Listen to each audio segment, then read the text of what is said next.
Hey guys, welcome to this episode of Here Comes the Drama. I'm your host, Christa, and it's actually my birthday today.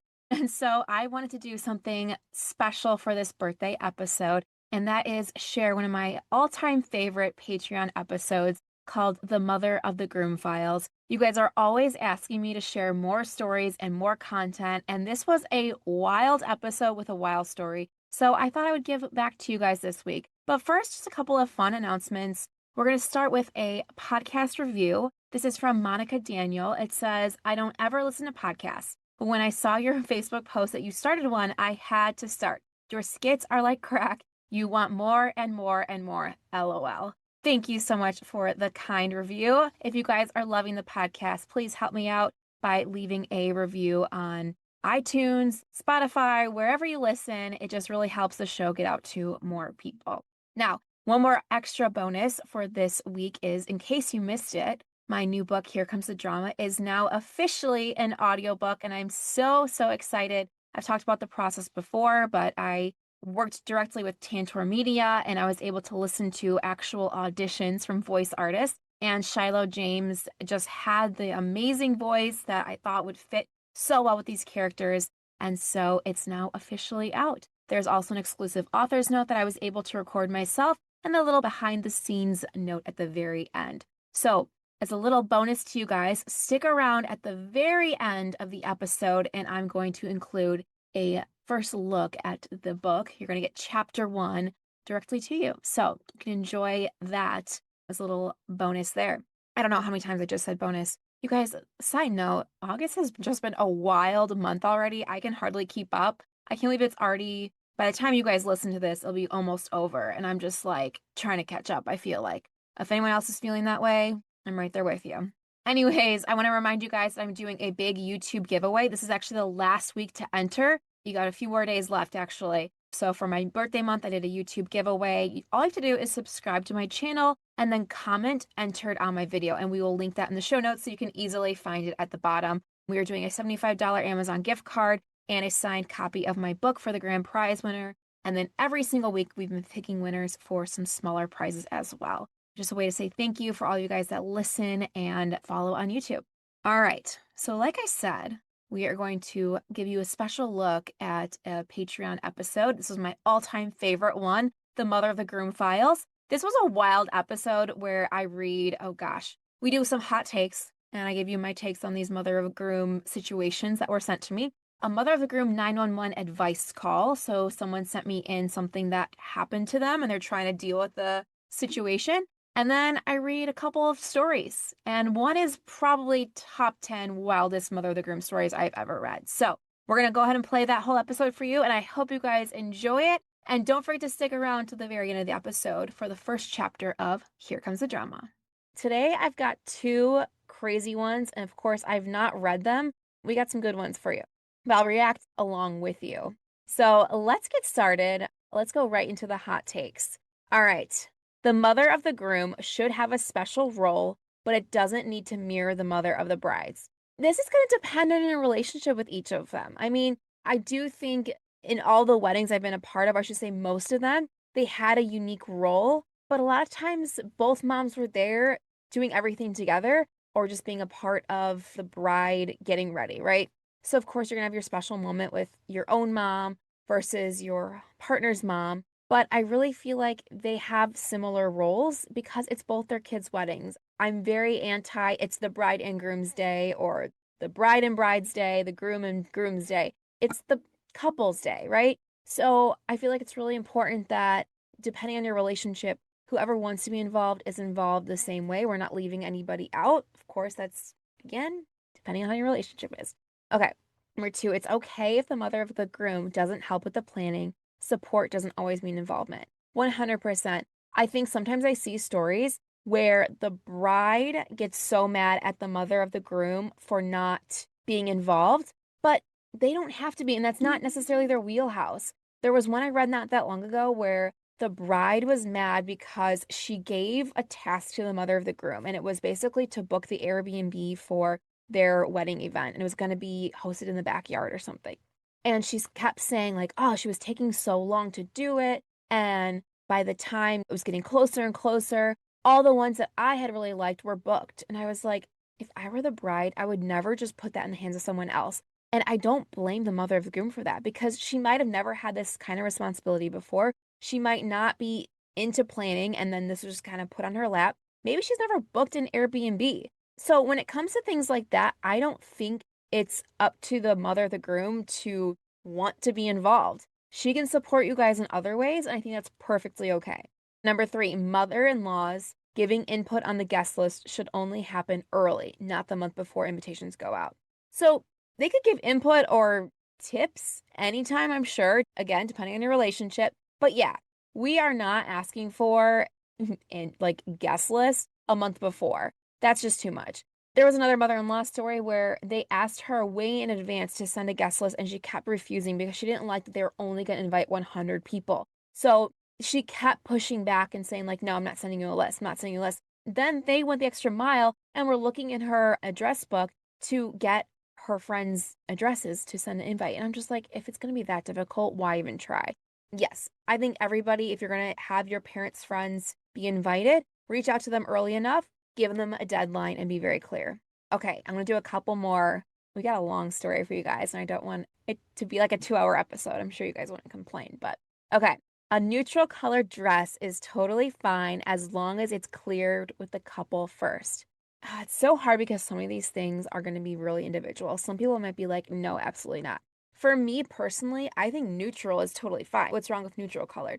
Yes, maybe avoid white, but I think you can do other neutral colors. In general, I think if you're not sure, ask the bride and groom. But I would never assume that white is okay, right? Number 5, it's not rude to set boundaries with your future mother-in-law. It's healthy. That goes for anybody.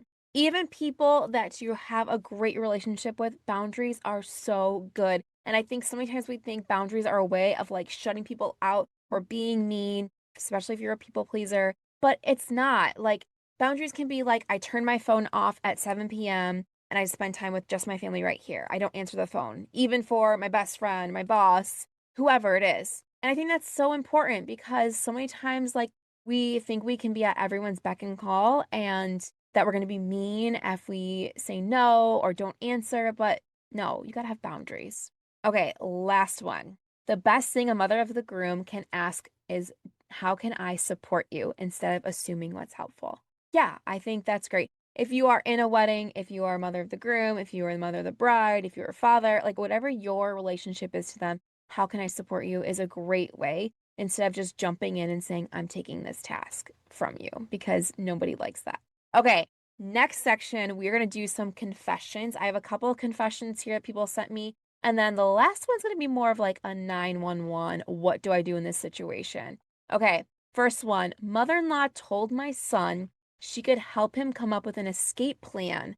What? If the day of he gets cold feet. So I'm guessing the son then told his partner, it was like, my mom told me this. That's insane. That's insane. We want to encourage the couple. I mean, unless it's completely toxic and it's a bad relationship, which even then, like, you got to make sure, like, you really are protecting your son. Otherwise, we're not saying anything. I said this a while back in an episode. This girl was talking about her whole family didn't like the partner of her brother, right? And they wanted to say something so bad. And I was like, you can't. You can't say something if you just don't like somebody because if something blows up, it's going to go back into your face, right? If you say like, oh, I don't like her, she's not right for you, it's going to come back to bite you. It's better to just be supportive. Of course, if there's certain things that they say that are just like downright rude, put you down, that kind of thing. But if it's just like, I don't like them because of the way they talk, I don't like them because they don't seem right for you, I'm just protecting you, like, no, we don't need to say that. Okay, 2. At my bridal shower, my mother-in-law gave me a cookbook and said, you'll need this more than anyone.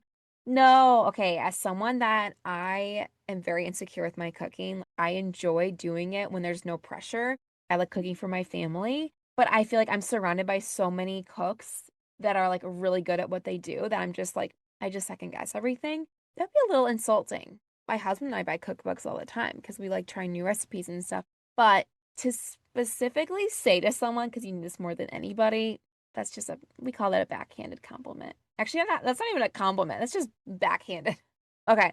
My mother-in-law kept calling it her son's wedding and didn't mention my name once in the entire engagement announcement. Ooh.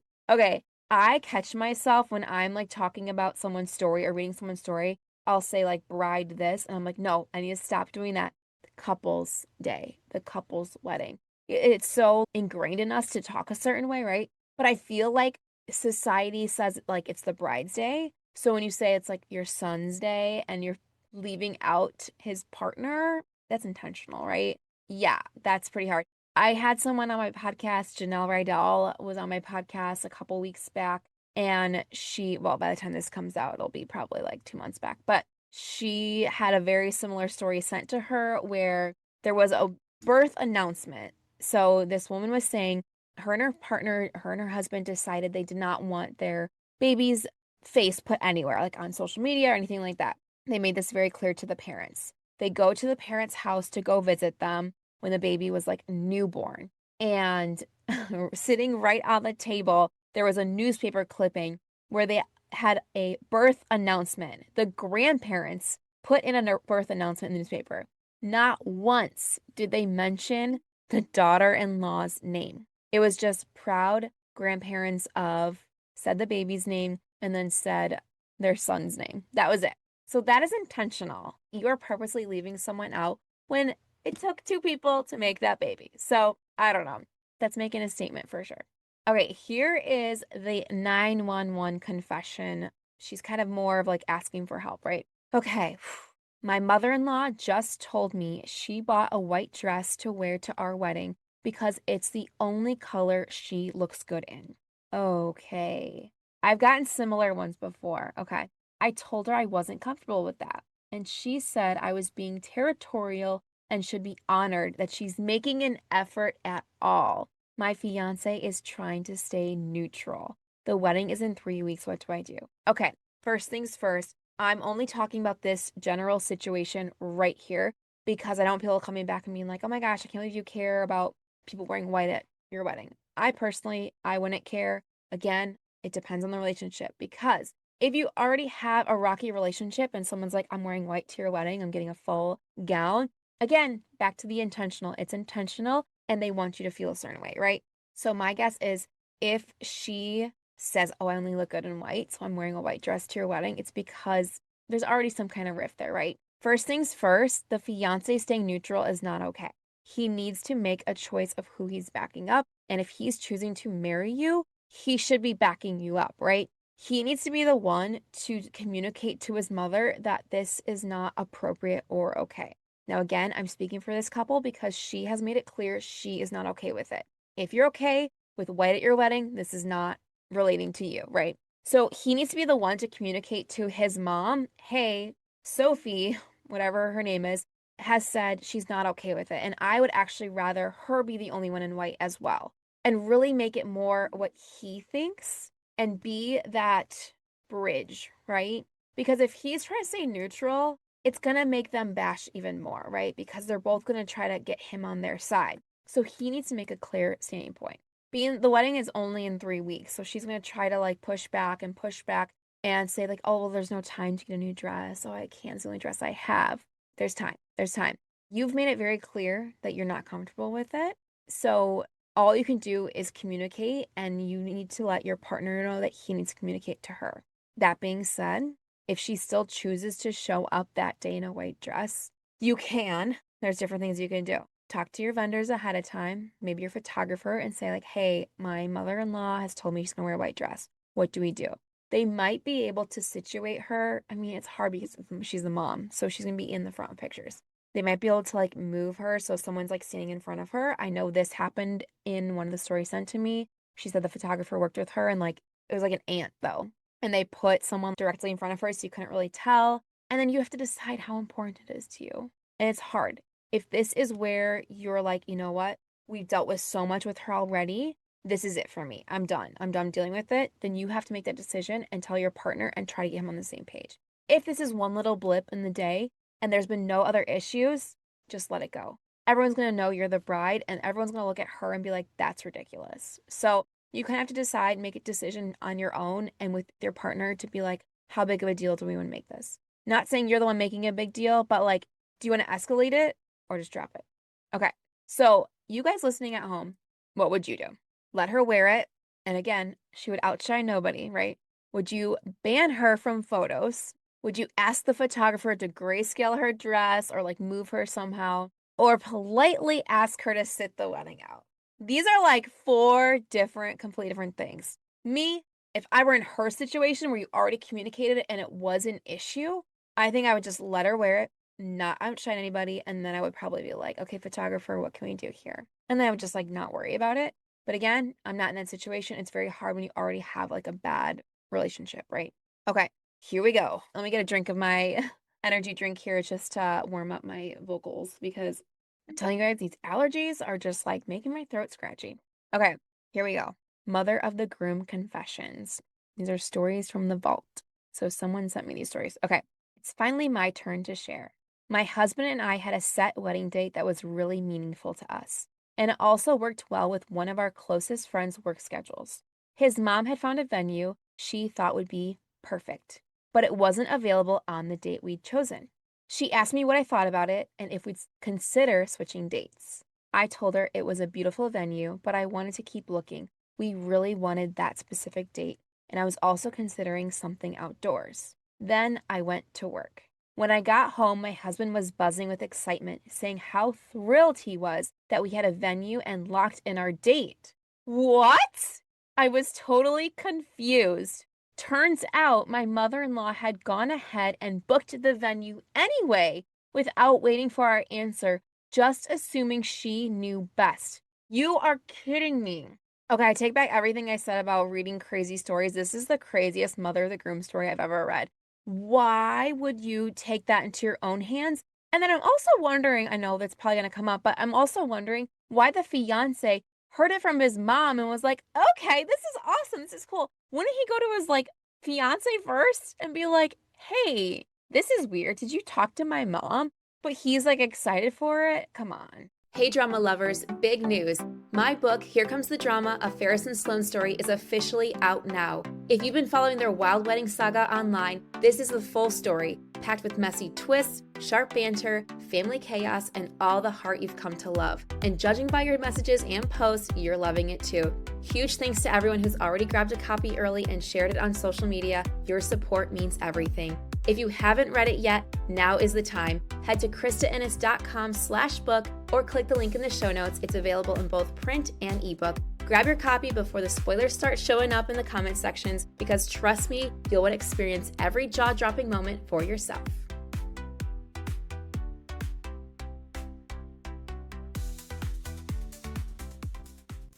Okay, because we'd agreed that his family would be covering the cost for the venue, I felt cornered. I ended up going along with the change and just tried to make it work. No, oh my gosh, I feel terrible for her because here's the thing, like, oh, I feel so bad for her because it's like the husband comes in or partner comes in and he's like, oh, this is so great. We got this venue. So then she sees his excitement after already talking to the mom, the mother-in-law, and now she feels like she has to say yes because they're paying for the venue. In reality, she already told the mom, like, no, I'm going to keep looking. And she was like, you know what? Screw you. I'm going to do what I want anyways. No, it's not your wedding. Oh my gosh. A few weeks later, I was talking about wedding dress inspo during a family dinner with his side of the family. That's when my father-in-law decided it was his job to take charge of my wedding dress, even though my family was paying for it. Okay, in general, it's weird that the family thinks that they have control over her wedding dress, but the father-in-law?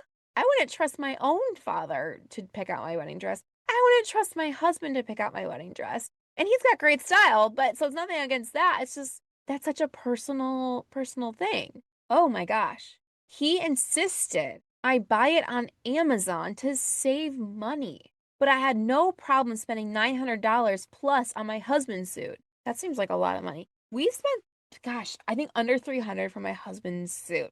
This isn't sponsored or anything, but we used Modern Groom and it was like so easy. They sent it to us at home. My husband and I are very like, let's check the boxes. Like I don't need to go somewhere and see 10 suits and see which one looks best. We pretty much were like, let's look at them online and do it. Like, I don't know. I know everybody's different. That was just us. $900 plus for a suit, but he wanted her to order her dress on Amazon. I politely told him I'd figure the dress out with my mom. He went ahead and ordered several dresses anyway and was furious when I told him I'd already made a decision with my mom. Ew, I'm sorry, that is gross behavior. They are completely like pulling her out of her own wedding situation. I need to talk to this person and get her on the podcast because this is like, what? That moment pretty much set the tone for the rest of the wedding planning tense. Okay, so again, where's the fiance in all this? Why is he not backing her up and be like, Dad, that's freaking weird. Why are you ordering wedding dresses for my fiance on Amazon? What? He should be standing in here saying, like, no, this isn't okay. I'm getting heated, guys. Okay, my mother-in-law wanted to plan every little detail. She constantly reminded me that I hadn't been married before, almost as if it was her way of justifying why she needed to take over. Oh, I'm so mad for her. Any bride, I mean, I should say majority of brides haven't been through that before. And even if they've been married before, typically I see like they do a different style, like they do something different, right? But it's like, even if she had been married before, I feel like this mother-in-law would have come in and been like, no, we need to do it my way. Like, why is that any consolation to be able to go in? She's probably been married 30 years, so things have changed a lot since she got married. So she's trying to like redo her wedding through her son and daughter-in-law. It's like, no, no, no, no. She kept pushing for her daughter, my sister-in-law, who I'm not close with, to be one of the bridesmaids. Apparently, she wasn't a bridesmaid in her other sister-in-law's wedding 5 years ago, and my mother-in-law wanted to fix that.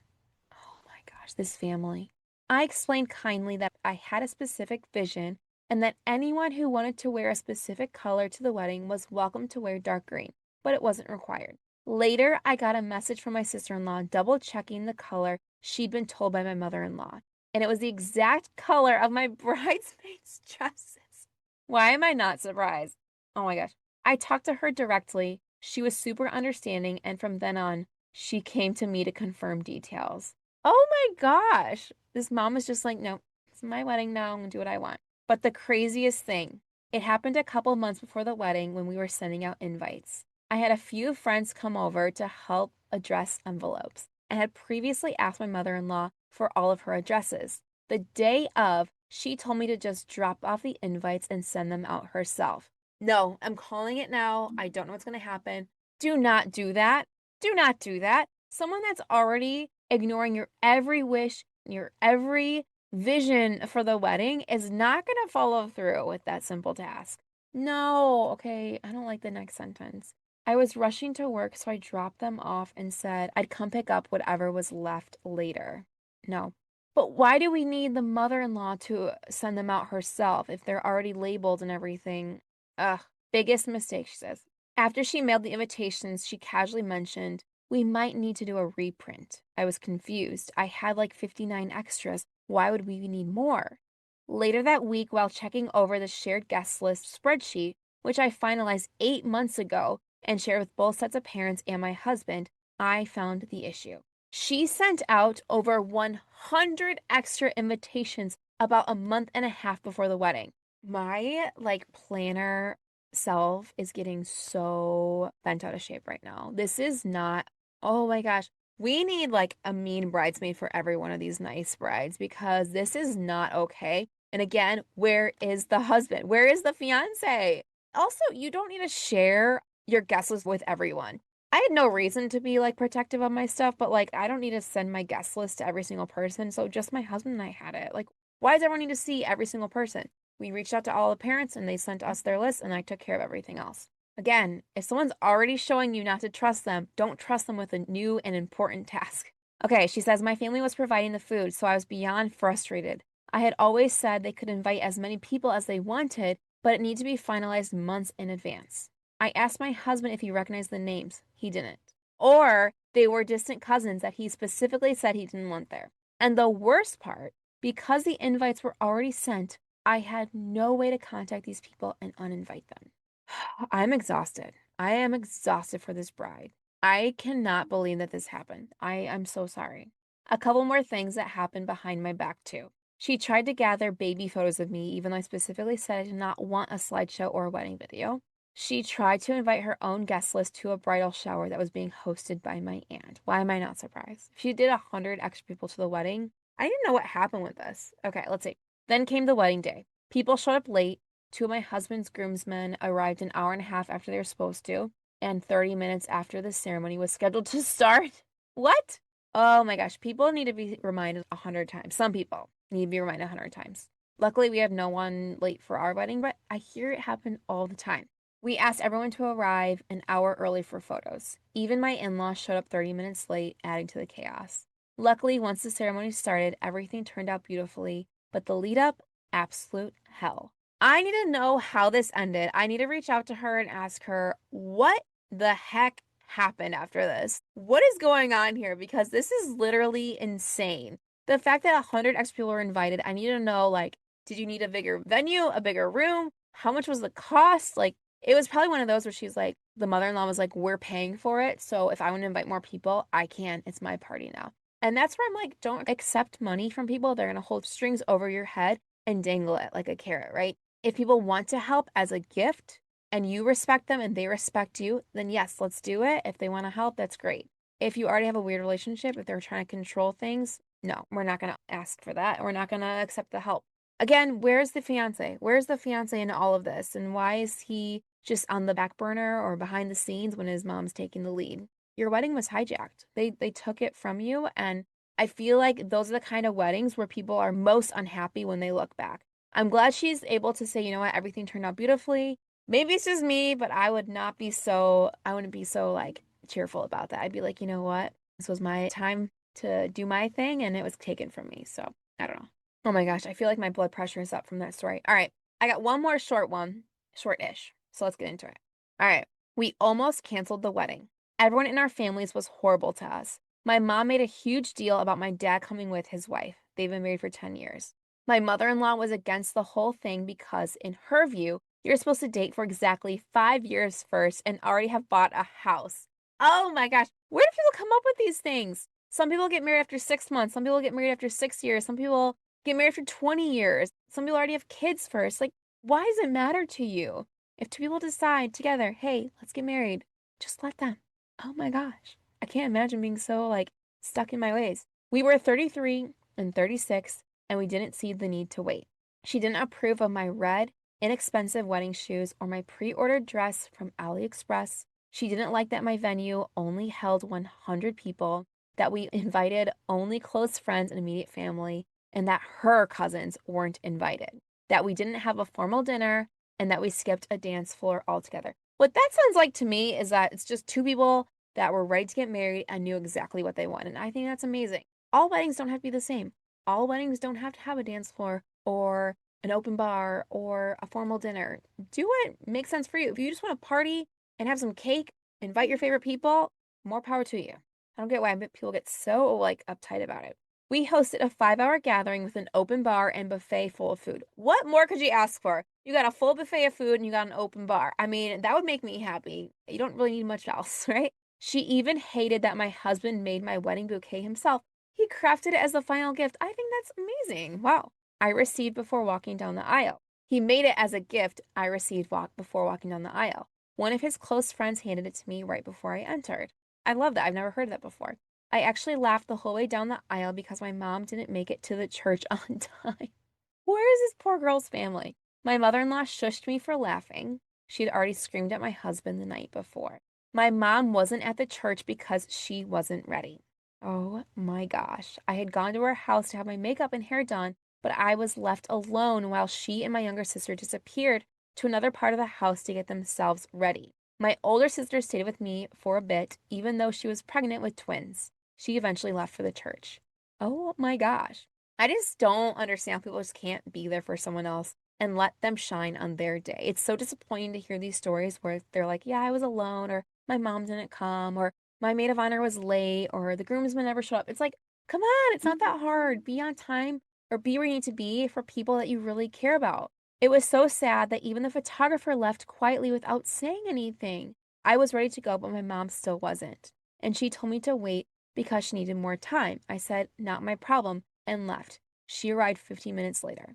Okay, that's crazy that the photographer left early, though, because that has a contract tied to it. You shouldn't just leave your photographer. My mother-in-law invited her cousins to the church anyway.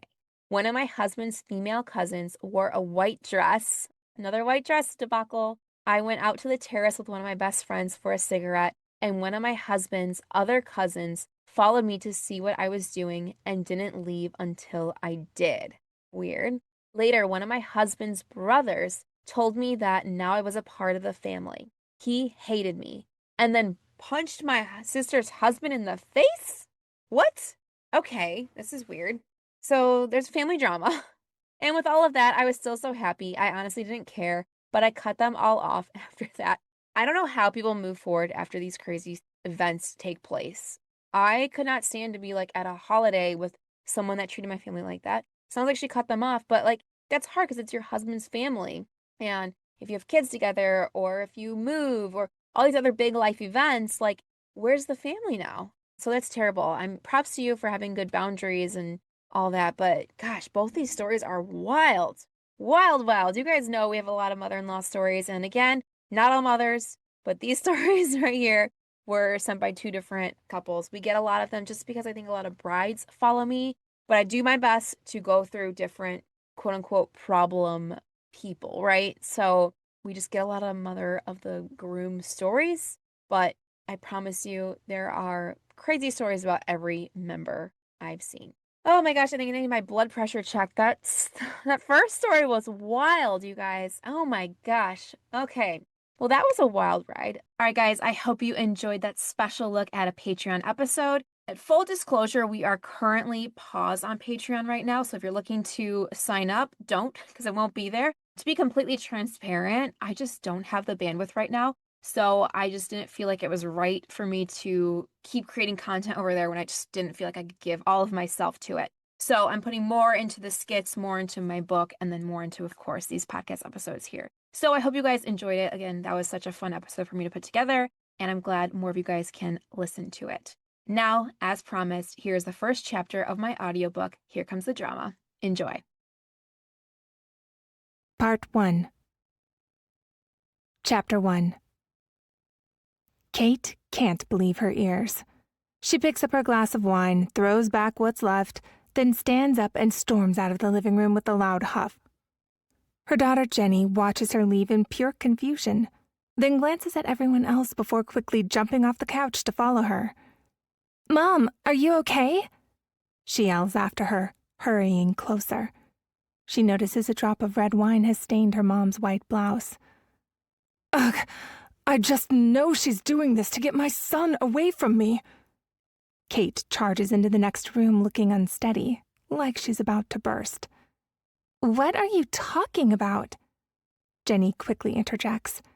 "Sloan isn't taking anyone away from you." Her eyes drift toward the window, where snow has just started falling. At first, it was light and quiet, barely noticeable. But now it's beginning to fall in thick clumps, sticking to the glass like something trying to get in. Kate pushes up her round brown glasses as a bead of sweat drips from her forehead. "Did you not just hear them?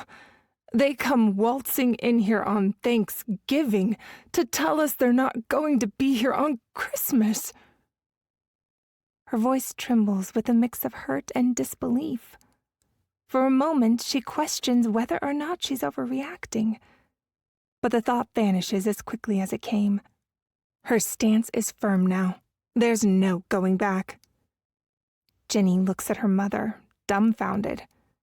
She takes a deep breath to save herself from calling out her mother's ridiculousness right here, right now. "Yeah, they planned a vacation together. I think it's perfectly acceptable." She runs a hand through her long, dirty blonde hair, exhaling sharply. "You can't tell them not to go on vacation together." The snow was falling harder now, piling on the windowsill in soft, heavy heaps, like the weight of everything left unsaid in the room. "But on Christmas? There are 364 other days of the year. Why'd they have to pick Christmas?" Kate's voice gets louder each time she talks, and there is clear panic in her voice, like she's been robbed. My guess is because they wanted to spend the holidays together? Jenny sarcastically replies. This isn't some weird thing for a boyfriend to do with his girlfriend. Kate rolls her eyes before putting her head down in her hands and mumbling. You just watch, Jenny. This is how it all starts. Then soon they're just not going to show up for certain holidays. She looks up, staring off as if she just had an epiphany hearing her own words. Mom, you should be happy that Ferris found someone he loves and wants to spend his time with, Jenny says, resting a hand on her mom's back. Now, can we go back out there, put on a happy face, and enjoy the rest of Thanksgiving? She raises both pointer fingers to the corners of her mouth, exaggerating a smile. After a long pause, Kate pulls a tissue out of her pocket and dabs her face, although Jenny didn't see any tears. Fine. Kate stands tall, touches up her short brown hair, and forces a painful, wide smile. How's this? Great. Jenny gives her a swift thumbs up and gestures for her mother to follow her back out into the living room where the others are. Jenny is the first to step back into her parents' living room, where she spots her brother Ferris at the fridge grabbing 2 beers, one for their dad Ted and one for himself. The room is warm with the scent of Thanksgiving leftovers, and the muffled hum of conversation drifts in from the dining room. You need more wine, babe? Ferris calls out over his shoulder, his voice casual but affectionate. His short, faintly golden hair with brown undertones is slightly tousled, a few strands falling in his face as he reaches for the fridge. Sloan is curled up on the couch, legs crossed, swirling the last bit of red wine in her glass. Her long, almost black hair drapes over one shoulder, catching the warm glow of the Christmas lights. She's wearing a soft knit sweater dress in a deep burgundy, paired with thick socks, comfortable yet casually stylish in a way that almost seems natural to her. She looks over at him with a small, knowing smile. No, I still have some left. Thanks. Sloan smirks and turns just a little as she notices Jenny walking back in. Oh, hey. Everything okay? Her eyes flick between Jenny and Kate, searching for any sign of what just happened. She knew Kate was upset about the trip, but sometimes it was easier to pretend she didn't notice than to invite more drama. Yeah, sorry about that, Jenny says quickly. My mom thought she ate something bad. Her voice is light, but there's a flicker of something else beneath it. Before Sloan can press, Jenny shifts gears. So anyway, tell us more about your trip. Where are you guys going? She walks right up to Sloan and sits down at the chair across from her. Kate re-enters the room, lingering near the doorway, arms crossed, displeasure practically radiating off her. We're going to Santa Monica, Sloan replies quietly, combing her hair behind her ear. I've never been before.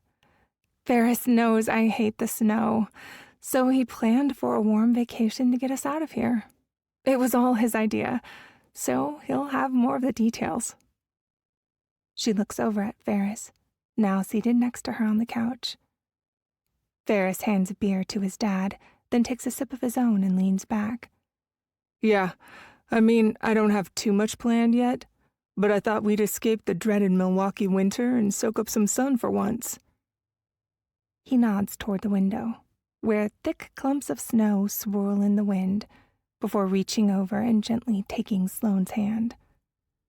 Sloan glances down at their intertwined fingers, a soft smile forming as warmth blooms in her chest. But even in the comfort of this moment, she can feel Kate's disapproval lingering like a heavy cloud that refuses to pass.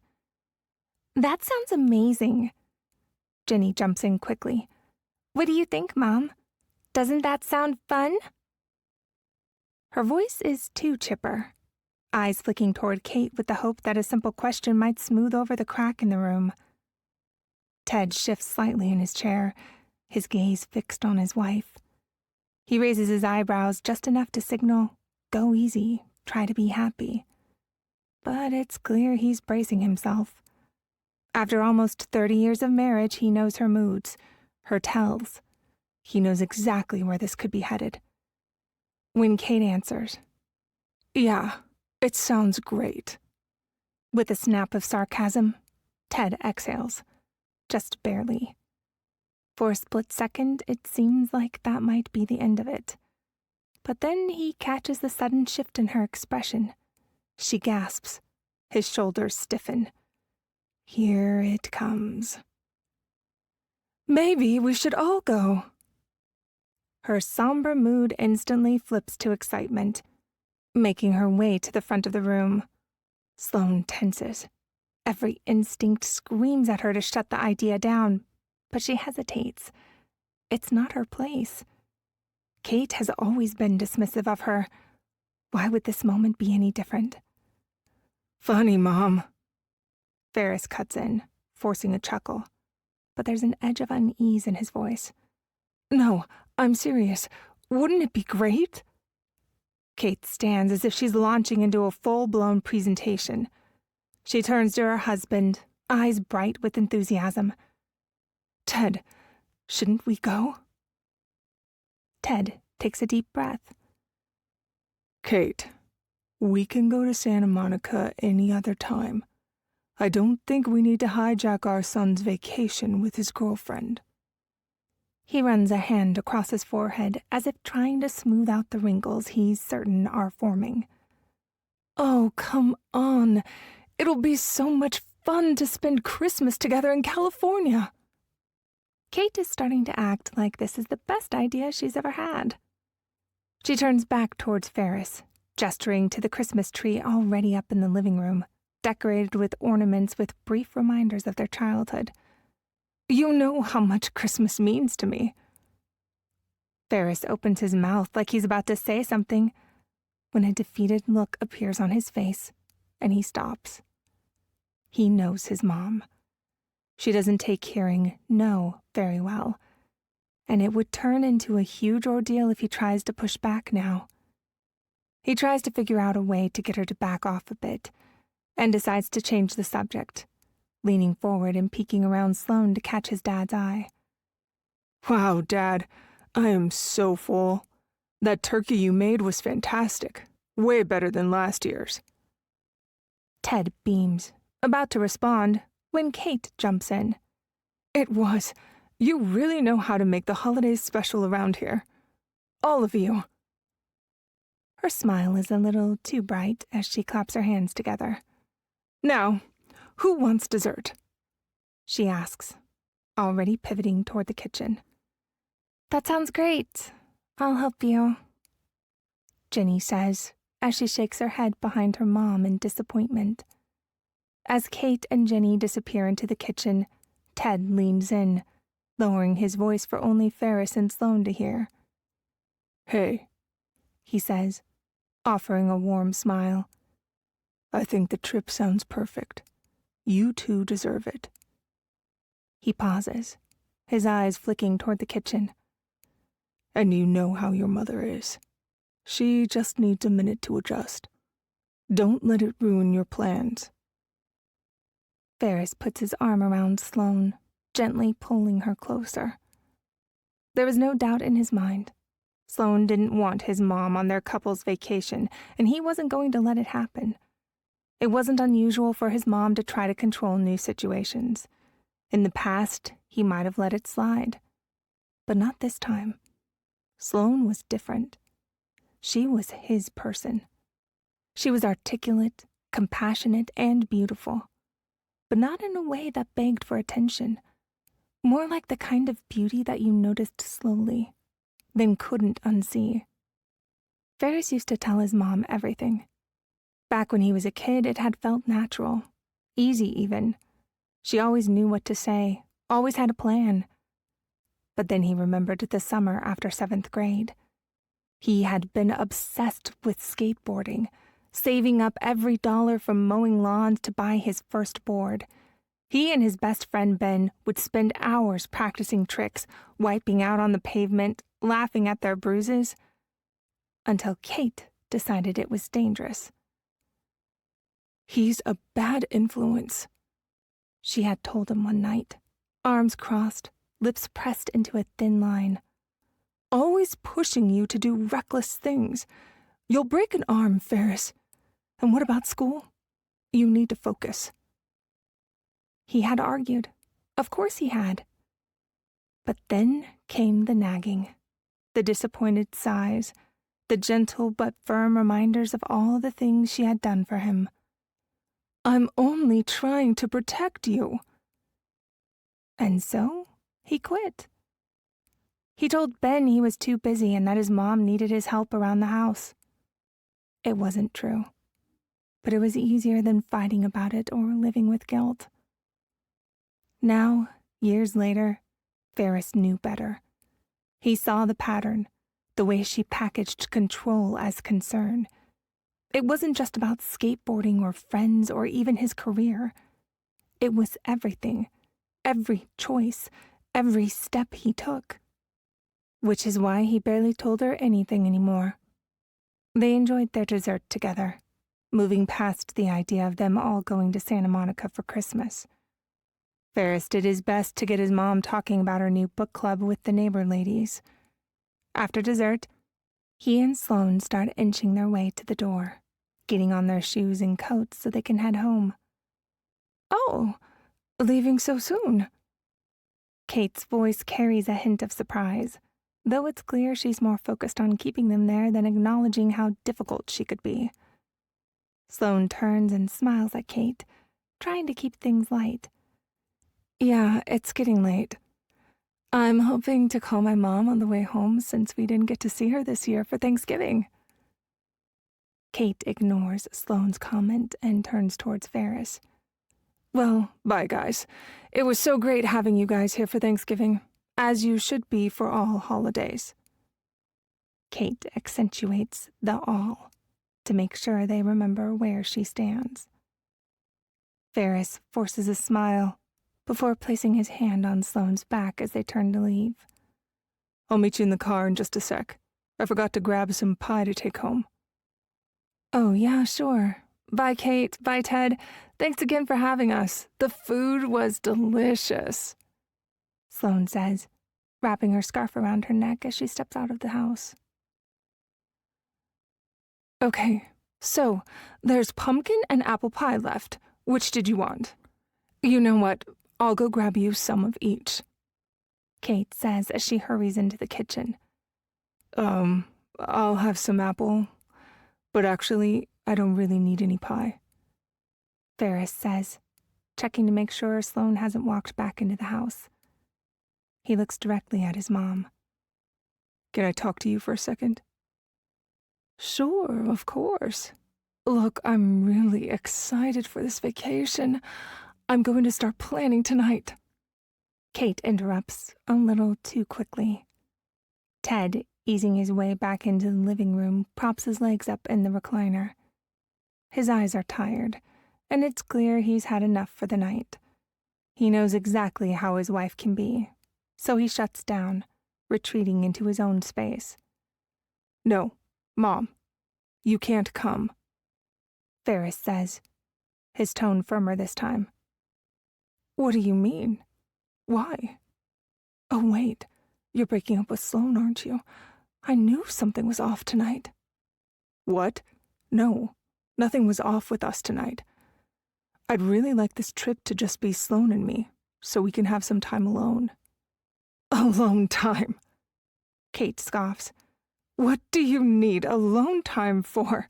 You already live together. I hardly see you anymore." She pauses before adding, "I wouldn't want to intrude, but maybe I could just stay nearby. Dad and I will get our own hotel room. We'll have our own time, but we can meet up for dinners and stuff." She continues rummaging through the kitchen cabinets, searching for a container bag big enough for the leftover pie. "No, I'm sorry. I love you, but this trip is for Sloan and me.